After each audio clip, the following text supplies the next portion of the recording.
If you're a course creator who is both teaching and selling the courses, you might be prone to making this mistake, and that is assuming every potential student will want to know every little detail about the course before they buy. Unfortunately, doing so can very well be hurting your sales. I'll explain why.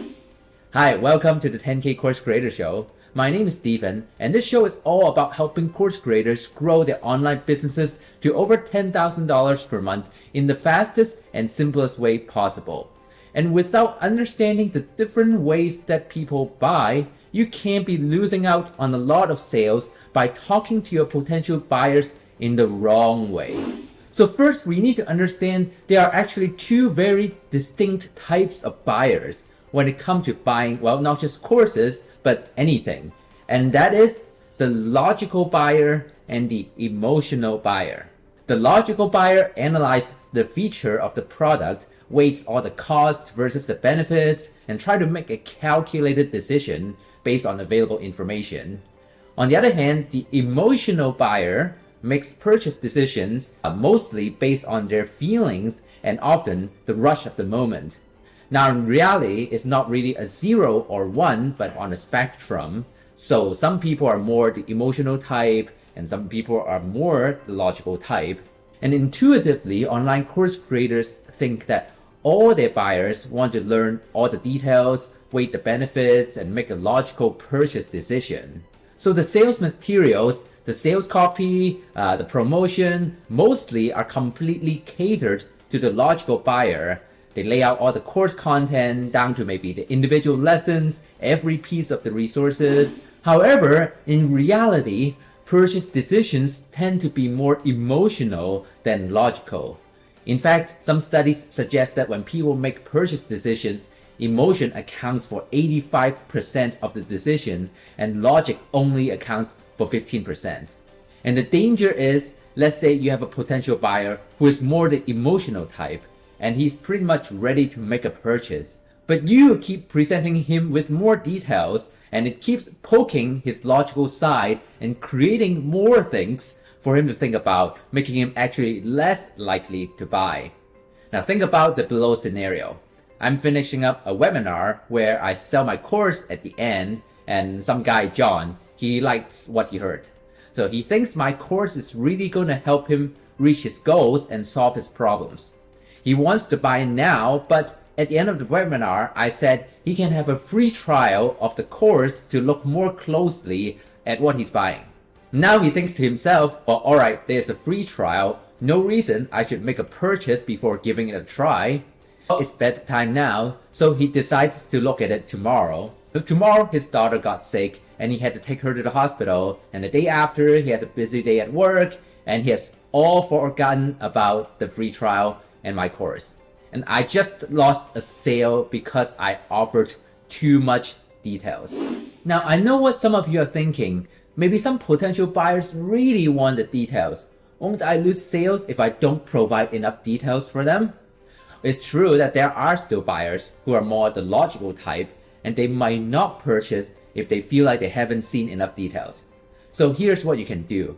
You can offer the details in the follow-up. And this is the reason I really recommend online course creators use a sales funnel to sell their courses. What it basically means is, instead of just shoving a sales page to your potential buyers, you take them on a journey to first get to know and trust you before you sell your courses. I have a webinar funnel where I invite people to join my free webinar and I collect their contact information. Then I'm able to follow up with them via email or Facebook Messenger after my webinar presentation. So my strategy is present just enough information on the webinar and focus on the emotional side so the emotional type purchases immediately or as soon as possible. And I even add in a quick action bonus for those who purchase immediately on the webinar and reward anyone who is willing to purchase on the spot. And then for the logical type who need to wait all the information and make a careful decision, then I send them follow-up messages with a detailed curriculum of the course and maybe some free sample lessons, case studies, FAQs, etc. And that way I can cater individually to both groups of people without risking losing one or the other. Now that you understand the two types of buyers, you can also see how to better promote your course on your sales page or other sales materials. Now, I see too many course creators present their entire course sales page as if everyone is logical. But knowing most buyers are emotional rather than logical, it would be helpful to prioritize appealing to the emotional side first. So right out of the gates, the message should not be about the course, but about them. For example, one of the courses I sell is an English course, English language course for Chinese speakers. Right at the beginning, I'm not talking about course modules or the content or the lessons. I'm talking about how frustrating it must feel to keep learning English for months and years, but still get nowhere when it comes to the English fluency and conversation abilities.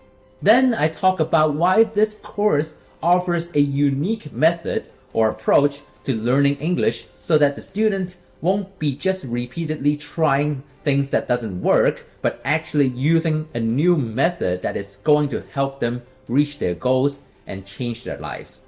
Now finally, only toward the end, I talk just a little bit about what the course will cover.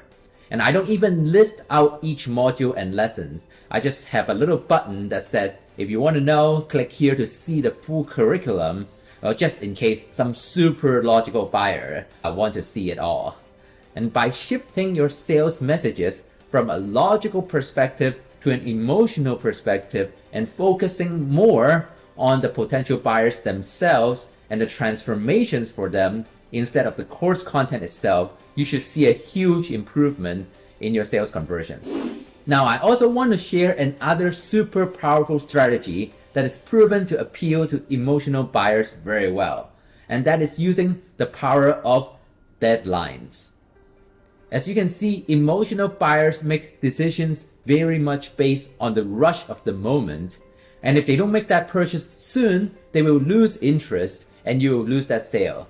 So what you can do is add some bonuses and maybe discounts to your course and implement a deadline to it. Now, there are a few ways to do that.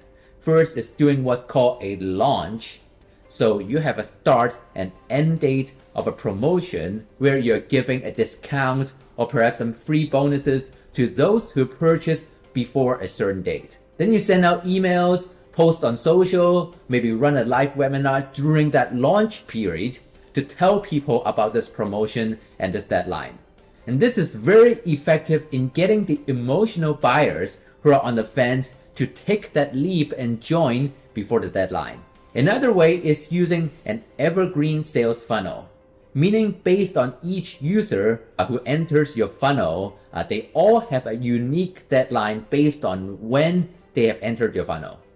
That's a bit more of an advanced strategy and it can be difficult to set up at the start. So if you aren't quite familiar with that, you can start out with the live launches. And after those are successful, you can try to set up these evergreen launches from there. But one way or another, try to implement deadlines into your sales flow.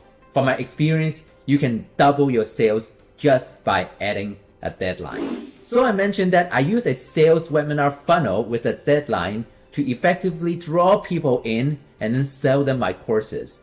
If you want to know how to use webinars to sell courses, go ahead and check out this other video where I talk about why webinars are so effective with selling courses and how to get started yourself. I will see you over there.